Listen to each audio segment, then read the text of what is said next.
Welcome. In front of me is a Samsung Galaxy M15, and today I will show you how you can put the device into safe mode.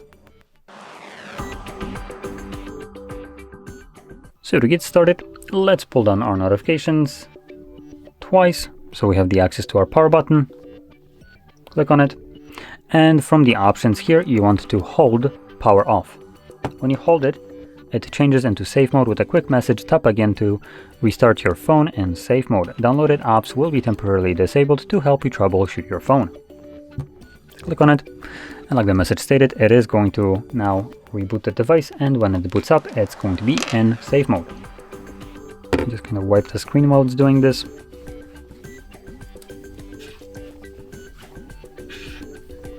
There we go, a little bit better, though not by much. In any case, like the message also stated, downloaded apps will be temporarily turned off in this mode, and this is done to help you troubleshoot. If you don't have any kind of system problems with your phone, there is really no reason for you to boot into this mode, as it does limit you to using only the basic applications that come pre-installed with the device. Keep in mind that a bunch of applications that Samsung includes on their device are not default applications. So as an example, we'll see that in a second.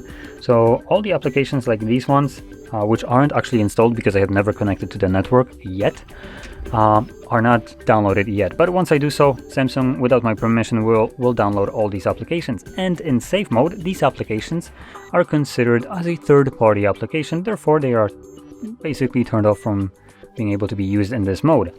And this includes a wide array of applications that we'd expect to be basically system applications like clock, calendar, calculator.